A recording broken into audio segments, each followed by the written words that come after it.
So if y'all haven't seen the first episode on YouTube, go watch it. I think it's pretty funny. This lady, she made me mad and happy. This lady she made you mad? This woman is a fireball. Do not fuck with Crystal. Okay, that's what I'm going to say. So we're talking about Betrayal, Secrets and Lies, Season 1, Episode 2. This one's called Because She Went Back. Oh, yeah. Oh, yeah, we'll get there.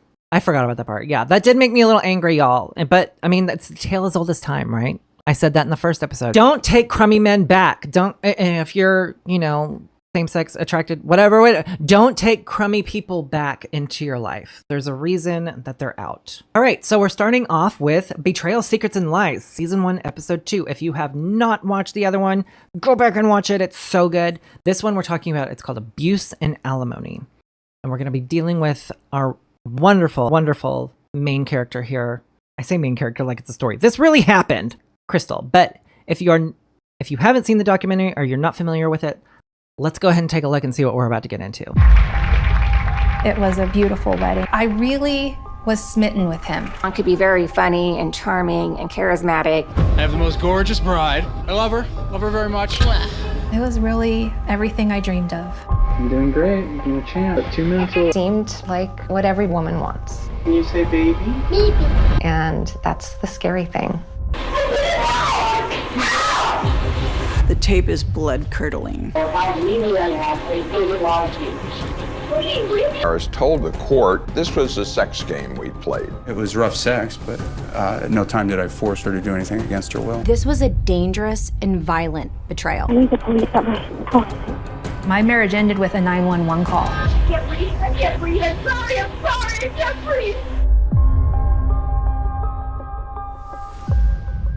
Ugh, I hate hearing that tape. I get chills in anger every time. It just hurts. It hurts to hear what this woman went through. So this is about Crystal Harris, and we hear at the beginning, Shawn seemed like Shawn could be very funny, charming, and charismatic. And I'm like, that's how they always start out. But this girl had a plan. I kind of love her for this, but she had a plan down to like the date when she was going to get pregnant, all of this stuff. This girl plans, right? It's fair enough to say.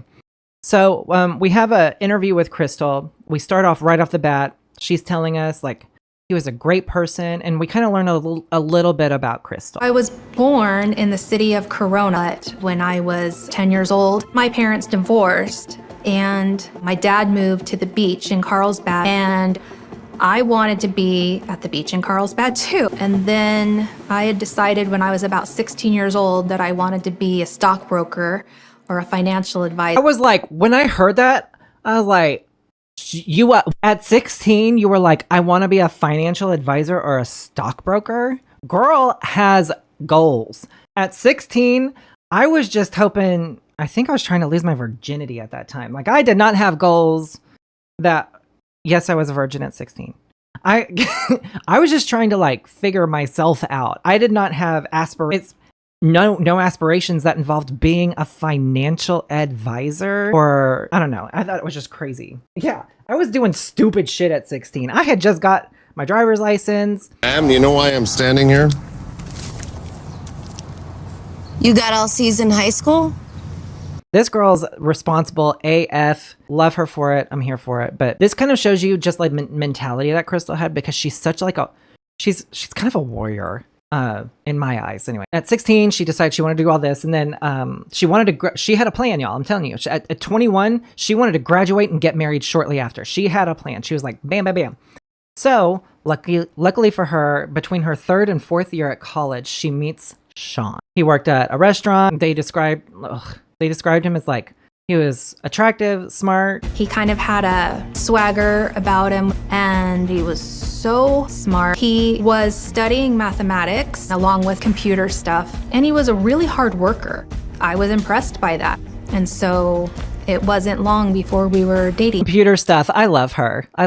Because like, like if you're good at one thing, you tend to just ignore the rest, right? So like, if I were to ask about doctor stuff or something, I would call it doctor stuff, which is what I just did. But, computer stuff, I'm like, what kind of computer stuff? I was curious a little bit.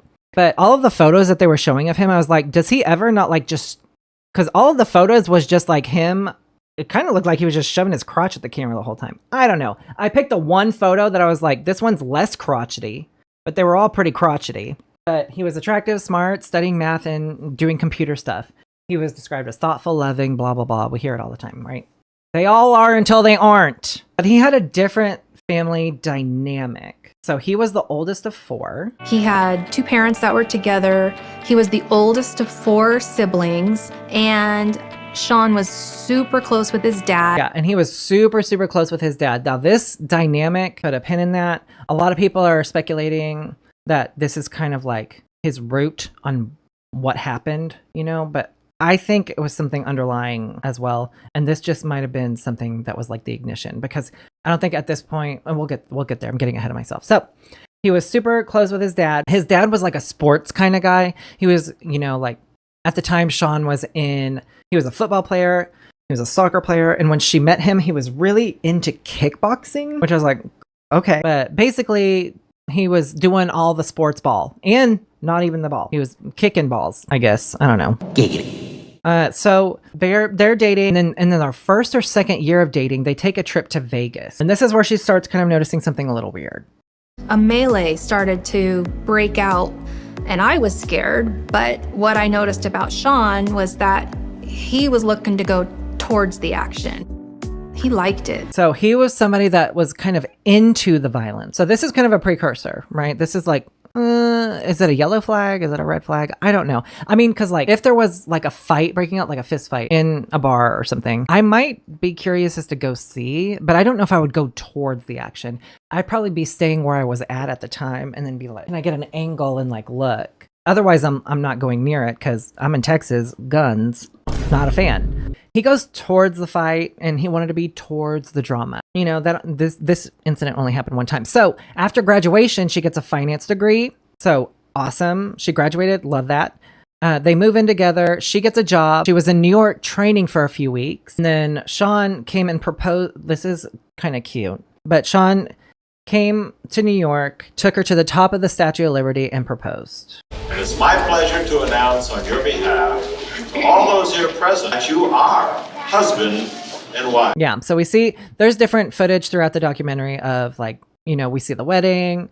The wedding was great. She loved her dress at the beginning during the audio that we had trouble with that we won't talk about. We see that she got to go down this staircase in this dress and she got to descend down. She made sure to mention that because she's like, I got to descend down in my lovely dress. And then we hear like their like wedding messages, like if you were doing a wedding video.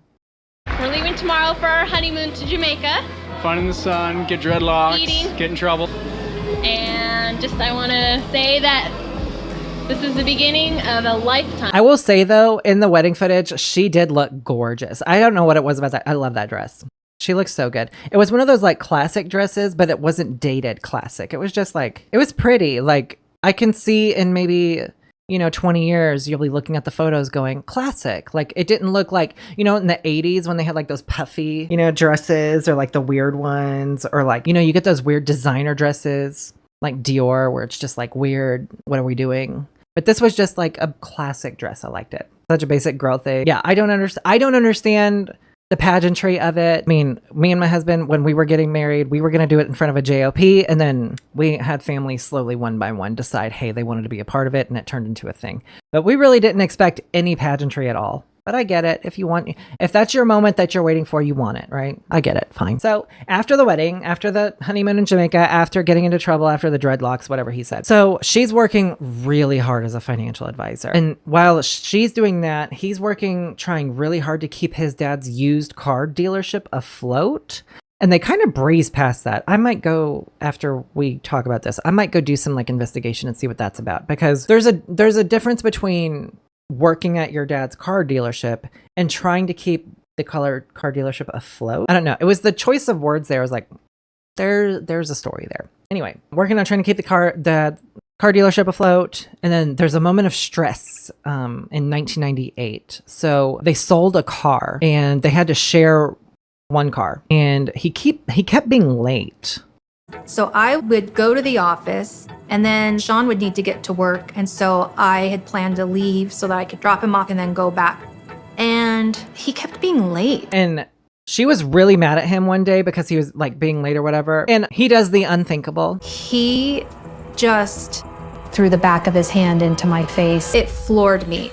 floored me too, and you just said it. I was like, wait, what? And then the dramatic, boom, that they always put when like shit happens. I gotta learn how to do that. Anyway, so yeah, he backhands her in the car, in the face, just because she was like mad at him for being late all the fucking time. I'm like, already unforgivable. This should have been the cutoff point for me, but we'll get there because this dude he's not exactly playing with a full deck. So they start driving again. She kind of just acts like nothing happens, because like, what do you do after that? Like, you don't talk or anything. But as soon as she dropped his ass off, girl was ready to go. And I love her for this. So she made a police report, a restraining order, files for divorce, and tells everyone. And so when he was arrested, I was not there because I had to go back to the office. Look at that stupid face.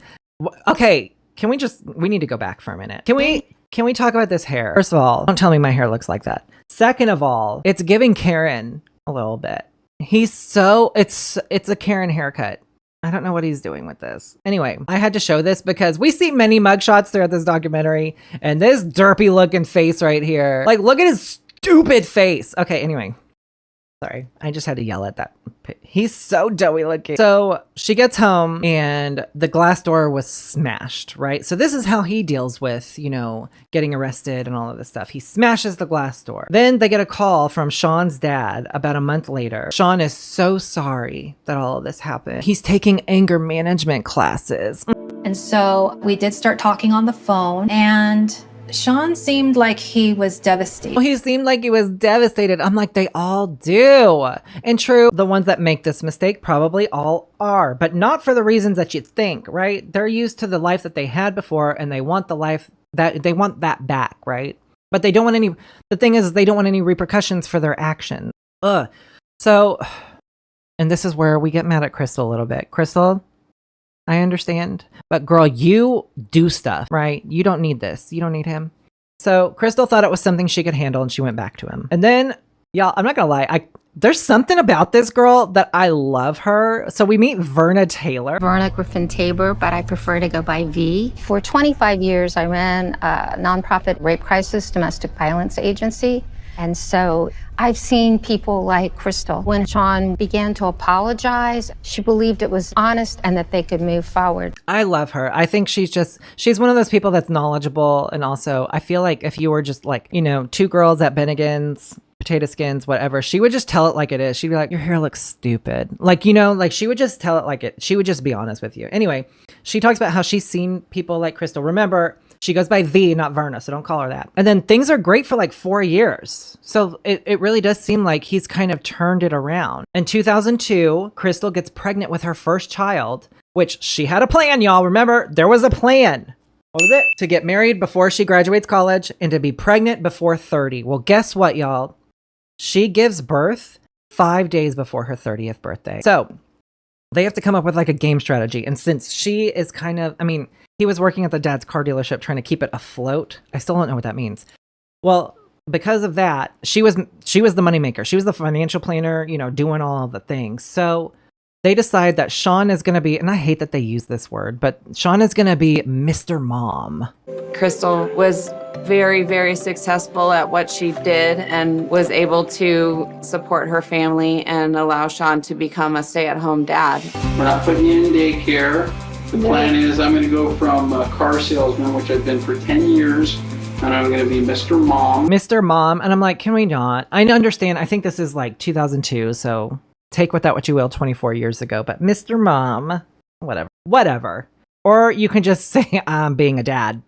I don't know. So anyway, he's going to be the stay-at-home dad, and things are like going pretty well, actually. We see there's lots of videos of them like playing together. There's a really cute video of him like shaking this pill bottle, and the youngest is dying laughing.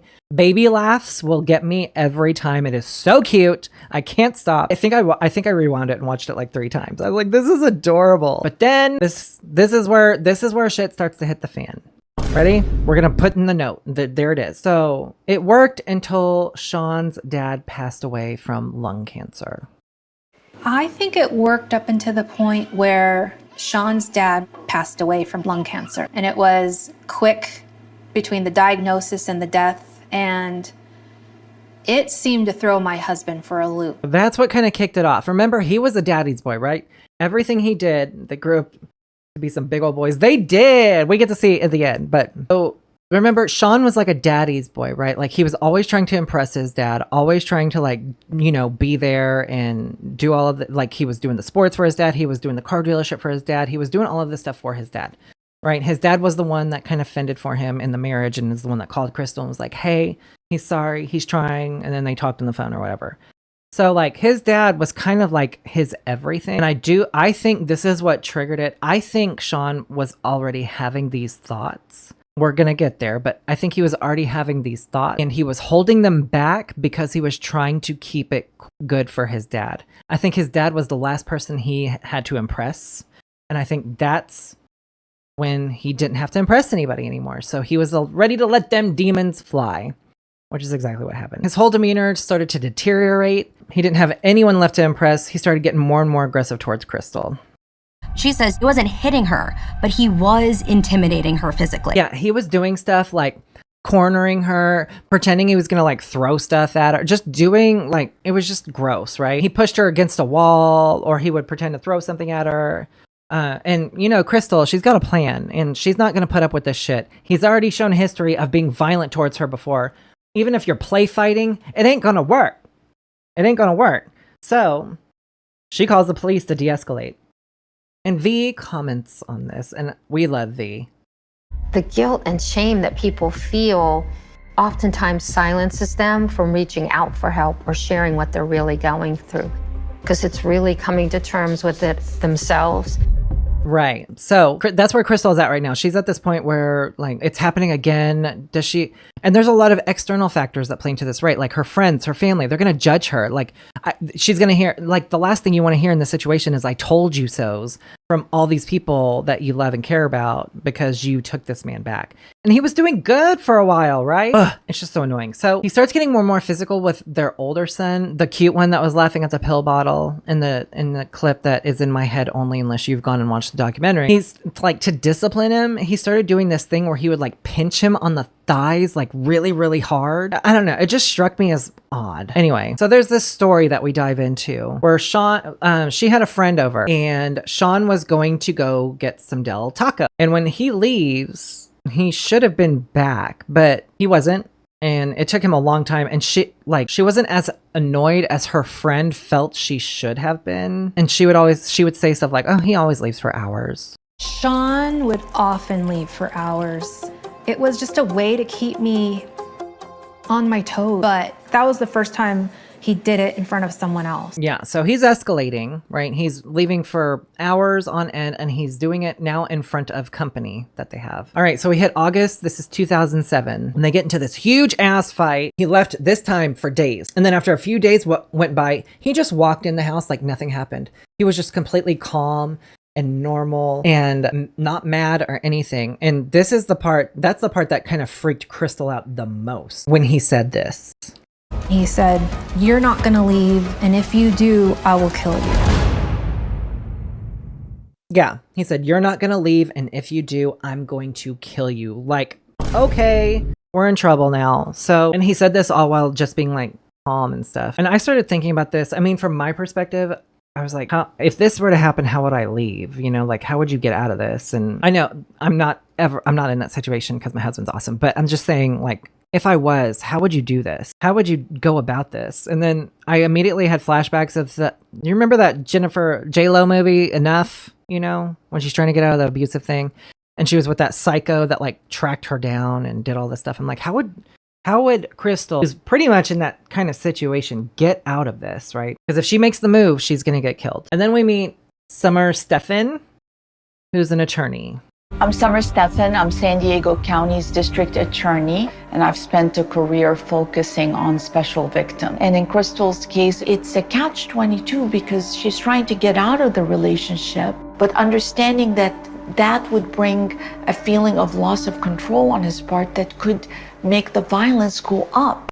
Right. So totally understand. I mean, like Summer and, you know, V, they're kind of cool. I like them. but I don't know what happened in the courtroom. Anyway, so yeah, if she does anything, it could escalate the situation even further. He's already unstable as it is. Remember, we discussed that he has no daddy. He has nobody to impress anymore or be good for. It's kind of like, I'm not trying to throw anybody who's religious under the bus, but if you're religious, it's like losing your deity that you're trying to impress all the time. Like, he lost that. So now the demons are coming out, right? When he would get violent with Crystal, he would do these things where he would corner her in the closet. And so she was like, well, the first thing I need to do is gather evidence of this, right? I mean, even though there's documented history of him being like violent with her, there still needs to be evidence that's got, right, in order for the cops to do anything, as we've learned. And this is what, 2007? So like, we've learned through cases that happened in the future that you need to have recordings and shit like that. This girl was like, nah, she's got a plan. Remember, she's a planner. So she sets up a tape recorder in the closet, hoping to get any of these threats that he makes towards her on tape. She started going to church, and it helped her a lot, and I can totally understand why. When you are feeling isolated like that, pause for a minute. I need a tea. We need to sit. Did you hear me just try to say isolated? When you get isolated, okay. When you get isolated like that, a sense of community can help. Like, if it wasn't going to be church, maybe like, you know, a book club or anything where you are socializing with other people. They can see that you're alive, see that you exist, and you can, you know, have a conversation. It's a good way to build, I guess, a rapport to to help you. I guess is what I would say. So she gets really, really into church. It helps her so much.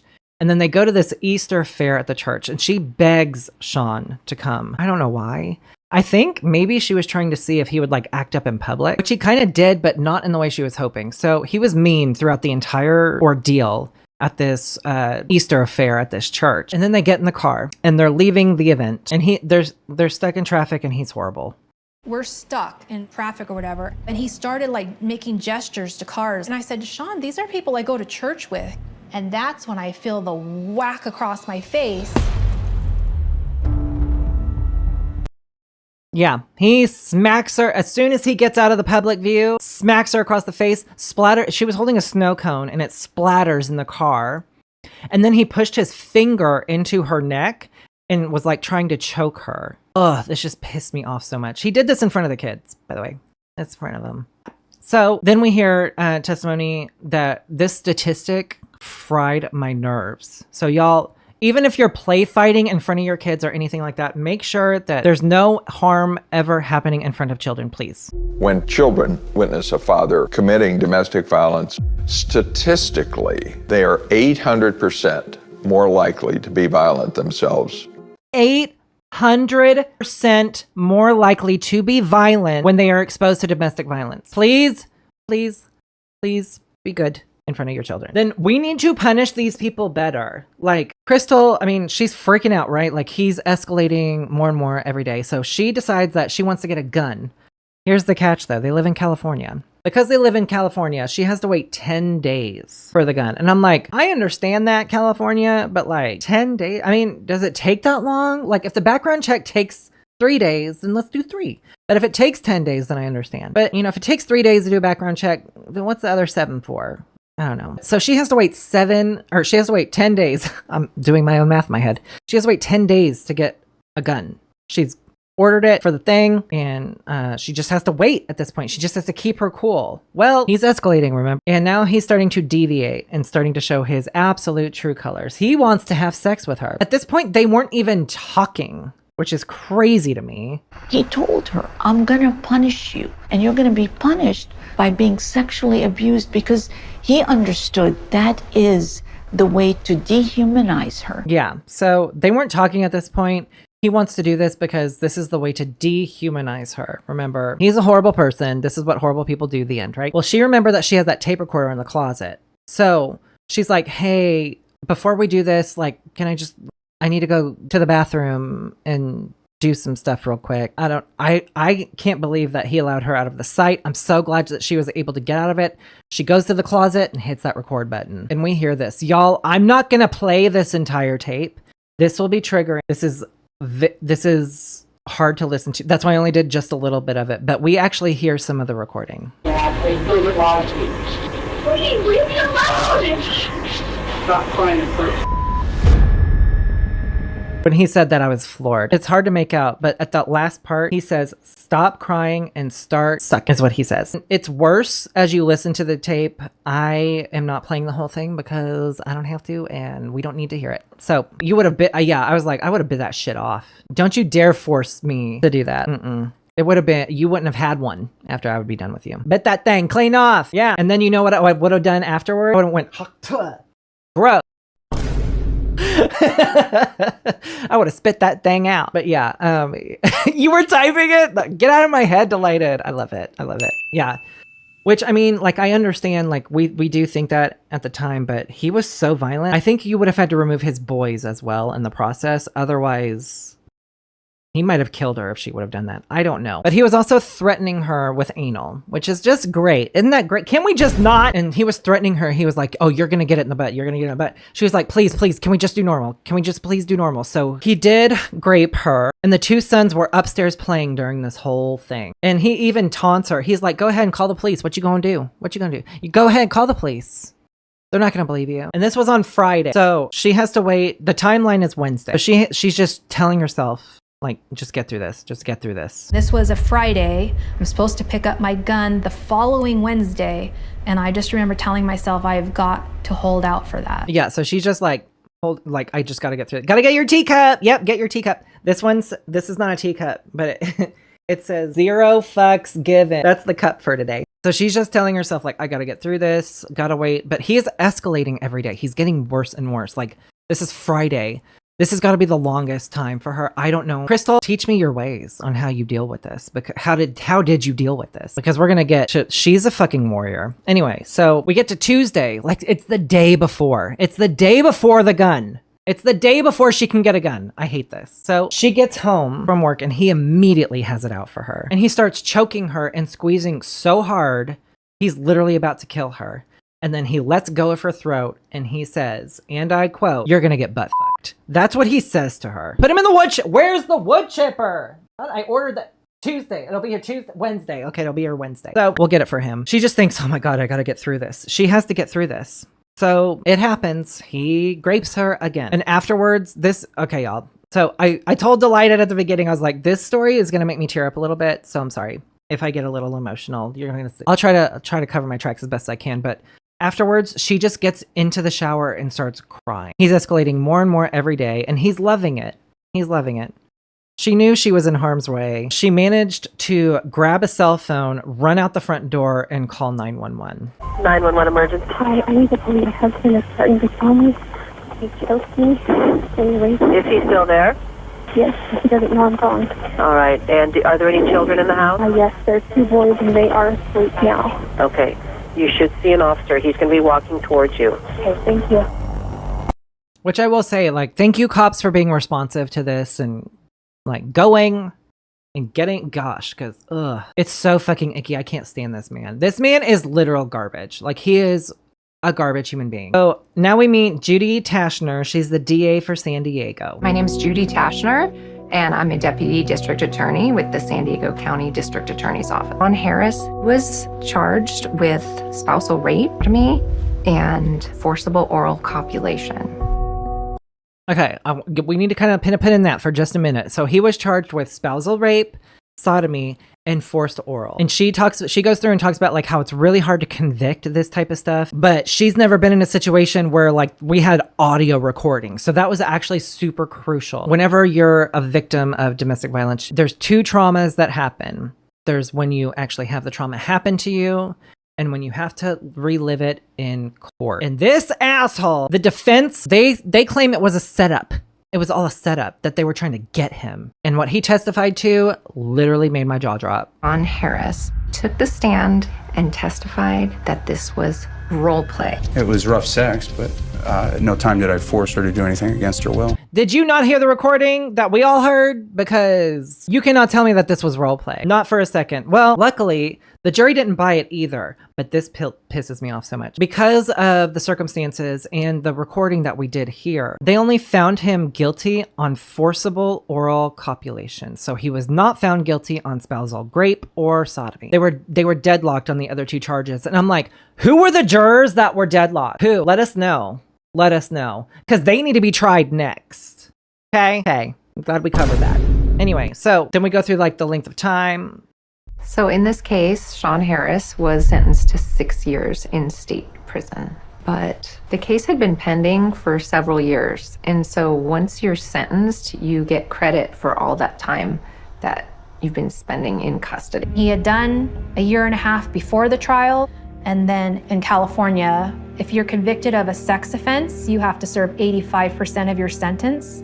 And so a 6-year sentence was really only like 3.5 years. All I could think of was what happens the year he gets out. Literally stupid laws. Can we go back to this? We're going back to this. We're going to go back to the tech debt of our laws. What do you mean? What do you mean that a sex offender has to serve 85% of their term? You know what? Here, I have an idea. Hear me out. What if we make it so they have to serve 100% of their time? Just a thought. Just a thought. I don't know. I might be crazy. I might be crazy on that one. But maybe we make them spend 100% of their sentence. It's too logical. You're right. What was I thinking? I'm so mad. Okay, so yeah, he gets sentenced for 6 years, but because of the time served mixed with the time between the trial, he really only had to serve like a year and a half in jail, which is absolutely insane. That's just enough to piss him off and let him not simmer down. What was I thinking? Like, it makes sense. It can't be done. Like, making them serve 100% of the time. Like, why? Why? They're clearly fine. You're good, right? Like, you're not gonna do it again. See, they're fine. They're also battling out in family court at this time. He files for alimony. The audacity! He files for alimony. He wants alimony? He wants a monthly payment plan from her because, you know, he's a deadbeat who likes to grate people and then wants to take their money when they want to leave them. Wow. Just wow. And then we meet Michael. I'm sorry, not Michael. Michael. No, we meet Michaela Curran. Michaela Curran, and I was the attorney for Crystal Harris in the family law trial. Everyone in California is entitled to spousal support if one party out-earns the other. And so it would be $3,000 a month. And the judge reduced it down to $1,000 a month, and we called that the rape discount. I hate it here. So yeah, the judge actually ordered her to pay. It was originally $3,700 a month, but they got it down to $1,000 a month, and they called it the grape discount. And I was like, burn it down. Burn everything down. What are we doing? I hate this. I hate you. I hate everything. What are we doing? I have to go. We have to go. Jared's crashing out right now. Okay. On top of that $1,000 a month, she also had to pay his attorney's fees, which were $47,000. $47,000. She had to pay him on top of $1,000 a month. And this is where Crystal turns into beast mode a little bit, and I love her. And so I told the judge, if you make me pay him alimony, I will get the law changed. And he said, you'll change the law, you'll get the law changed. And I said, I will. Love her. Love her. Watch me. It's pretty much what this to me. Okay. Like, it was very, I don't know, Legally Blonde, I guess is what's coming to my mind when, you know, Legally Blonde 2. And she's like fighting with Sally Field, and she's like, Sally Field's like, you can't get the people to care. And then you can't get the people to care. Watch me. This was that moment for her. I was like, this is one of those moments that's like Pretty Woman. Like, you work on commission, right? Big mistake. Huge. We're going to get there. Okay. So she contacts the San Diego DA, and they find that there's like an exception to paying alimony, that if you're convicted of murder or attempted murder, you don't have to pay alimony, but there's no other protections. None at all. None for domestic violence, none for stalking, nothing. It's either murder or attempted murder. That's it. Tech debt. We have a lot of it in our laws. We need to update them. Yeah, there's no other protections for any of the other kind of victims. We'll try to expand that law. I said, listen, all we have to do is just say, if your spouse is convicted of a violent sexual felony, then the judge cannot order any financial rewards for the spouse. So Crystal gets to work, y'all. She's like, okay, let's do this. What do we need to do? All right, I'll write up a bill. So they write up a bill, and then Tony Atkins pushed it forward. And that wasn't enough, right? Because when you write a bill, then you know how many bills get written all the time, right? So she's got to kind of put this in motion, kind of get the story out there. Got to get people to care. At a case that has created outrage and controversy in California. A California woman is ordered to pay spousal support to her ex-husband, but get this, he's behind bars for raping her. Anyone who heard this at the time was just like, what? That's not the law already. Yeah. Literally, I think I've said this on every documentary we've covered so far. Why isn't this a law already? This is just going to be on a shirt. That's going to be my next merch. I'm going to do merch and we're going to have, why isn't this a law already? Anyway, so she told her story. News outlets get wind of it. It explodes. People are hearing about it. But Crystal's like, anyone can be a victim, but anybody can fight back as well. So we hit October 2011, which, by the way, I mean, this is like a little bit after he's imprisoned, which luckily for her, and we'll get there, but the law also states that while whoever you owe alimony to, while they are incarcerated, you do not owe them. But the second you get out, they have to start paying you. That's what the judge said. So we're on October 2011, and we see Crystal talking in like a Congress thing. You know, she's like speaking on her bill. It's morally wrong and outrageous for a criminal to profit from his victim. It should not matter that the criminal and victim happen to be husband and wife. Let the women do the work. What are we doing? Every time it's like all of the men are like, what? You're gonna change the law, duh? And I'm like, I hate it. I hate it here. These women kick ass, take names after going through some bullshit. And they do it looking amazing because she looks so good in that video. Anyway, so the bill passes unanimously. It's signed in September of 2012. He's not out yet. So once he got out, he's not getting any alimony because he didn't get out in time to even collect one little check, which I love. I love it so much. Oh, all right. Take it all. Well, he's out now. So Shawn was living with his mom and working as a taxi driver. Love it. But can you imagine him driving you around? He's just going to smack you. Gosh, that seems to be his MO. He likes to hit women in the car. So no, don't get in a car with him. And then everything started up with him again. I was ordered to immediately reunify my kids without him doing anything else. Yeah, immediately reunify the kids. So like he's wanting like visitation. He's trying to get back control here and it's just not going to work. So there's a group that took Crystal's case up pro bono on appeal and they won. Let the women do the work. He was on very high supervision parole and then got off parole in 2019. And I'm like, have we learned nothing? Have we learned absolutely nothing? A man like this, you do not take off parole. Like whatever. Anyway, so Don't worry. I'm not gonna do what you all think I'm gonna do, which is just flip out!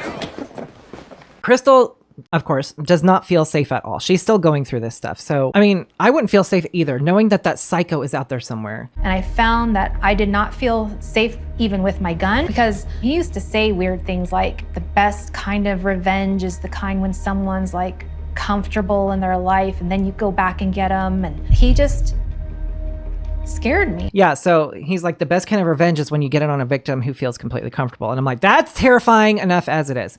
So she has the gun. Of course, we see in the picture. She finally got her gun. Thank you. And then she gets German Shepherds that were trained to attack dogs. Like this girl always has a plan. I love her. She's proactive in anything that she can do to protect herself because she knows, as we've learned damn well, nobody is going to protect her but herself. So, and this is the part that kind of pissed me off, Delighted, because when you were talking about when she took him back, that pissed you off. This is the part that pissed me off, which goes back to give somebody a goog. So we're at 2021. Crystal gets a call. He had been out since 2014. And I get a call from a deputy district attorney up in Los Angeles County telling me Shawn Harris has been arrested again.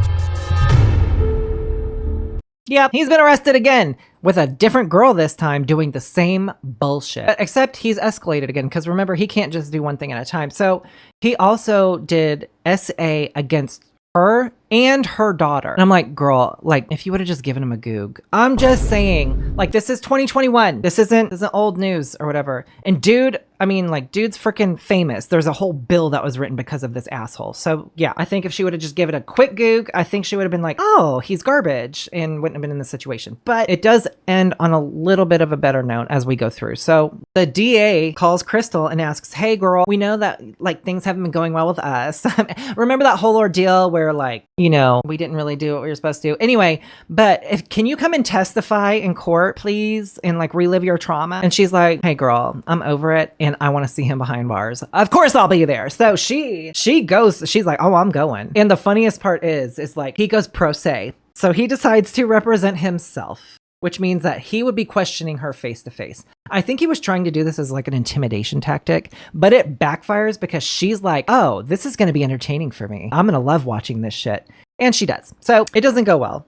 we hit 2024. He's charged with 5 felony counts.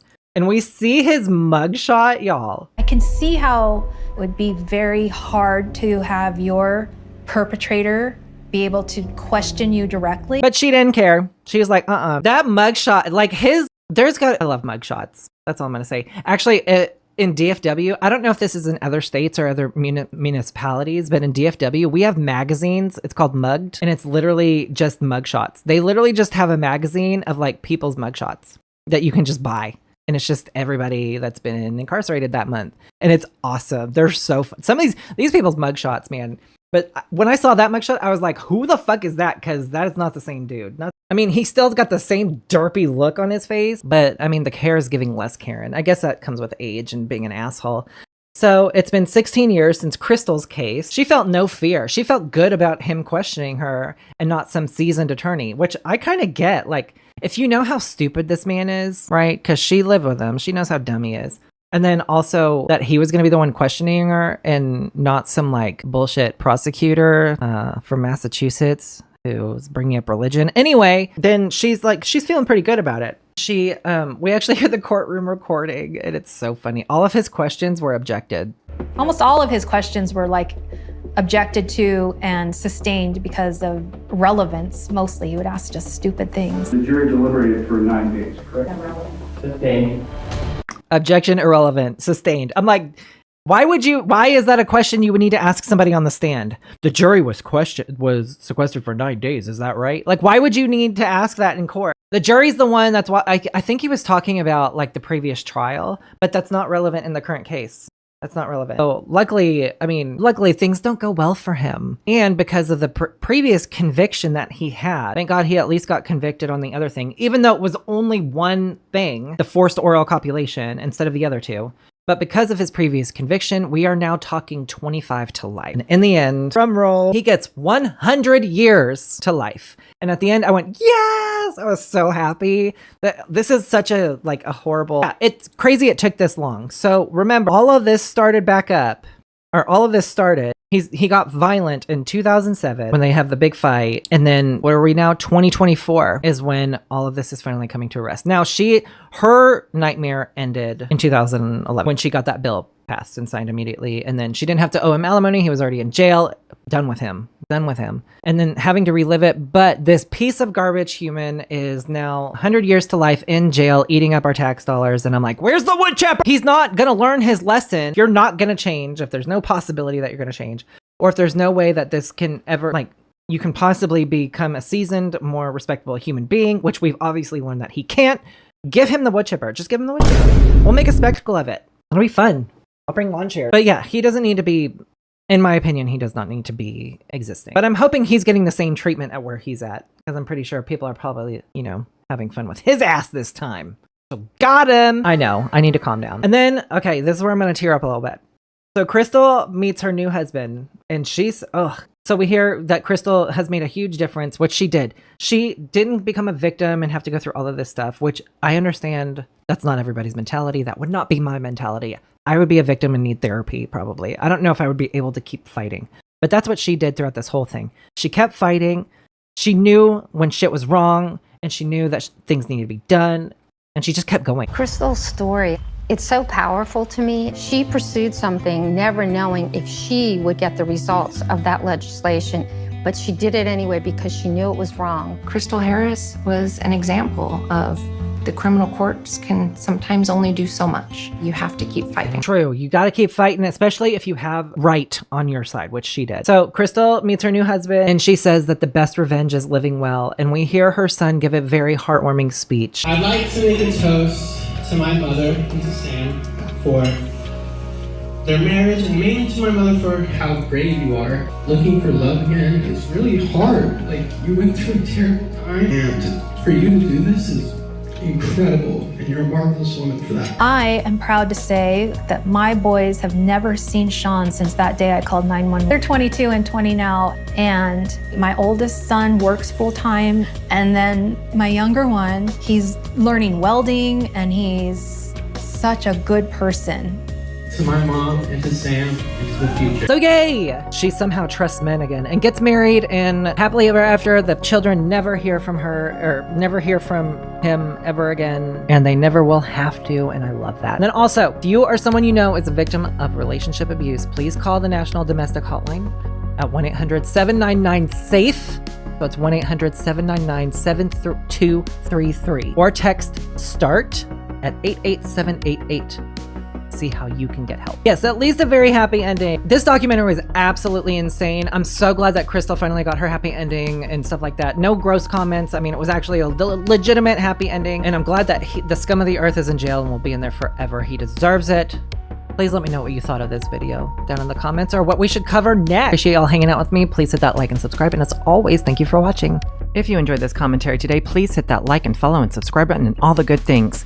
If you want to catch this live and enjoy the experience with me, catch us on Tuesdays at around 4 p.m. Central on the Jer Oddball Twitch channel. Please leave a comment on your opinion, or even suggest what we should discuss next. Thanks so much for hanging out, and I'll see you in the next one.